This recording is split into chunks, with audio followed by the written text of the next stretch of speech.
Je viens d'avoir 30 ans. Et quand j'étais en 5e secondaire, je pense, j'ai découvert que oui, j'avais des problèmes d'orthographe en 5e secondaire. Mais c'est en arrivant en supérieur que c'était un handicap. J'ai fait des études auparavant d'éducatrice. J'ai dû arrêter parce que j'avais des difficultés.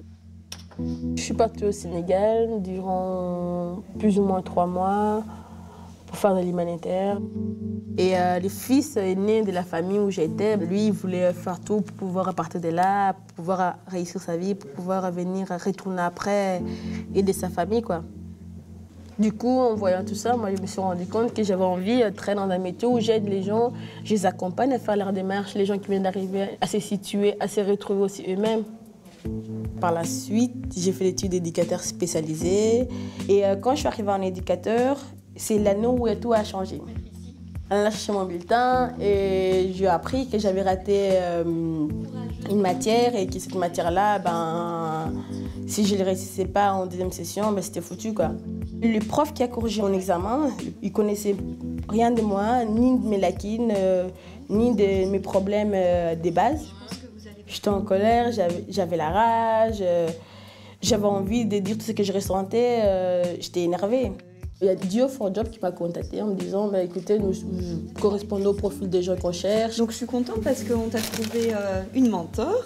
La professeure de Christine, on a pris un café ensemble, on a discuté de qui j'étais et ce qu'elle faisait dans la vie, mon parcours, mon envie, mon objectif à la fin de notre duo. Moi, je lui ai dit que mon objectif, c'était que j'ai recommencé mes études et que j'ai mon diplôme.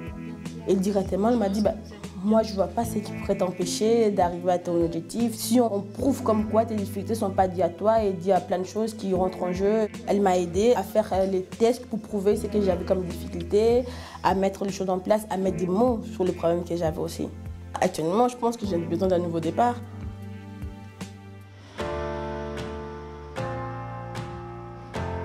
Ici, la Sirène, c'est le lieu où j'aimerais bien plus tard travailler.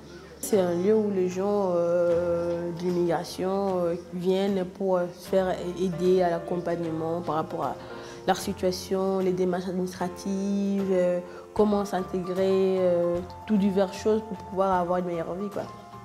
Travailler ici, c'est pour moi aussi une manière d'aider les gens en s'intégrant, en disant voilà, ici il y a des études, il y a des formations à faire, ensuite on peut chercher ensemble, regarder comment faire pour trouver ces boulots. Trouver cette formation-là qui te manque, qui t'aidera à trouver à fin ton épanouissement personnel. Là, je m'attends à découvrir des choses, à apprendre un peu plus et peut-être encore plus avoir envie de travailler là-dedans. Aujourd'hui, je suis plus sereine vers l'avenir en me disant j'ai des outils en main. Je ne suis plus cette jeune fille qui avait 21 ans, qui sortait de l'école, qui faisait de gauche à droite, qui ne savait pas trop ce qu'elle voulait faire. Je sais qui je suis, je me connais mieux et je sais où je vais aller plus loin, dans quelle direction.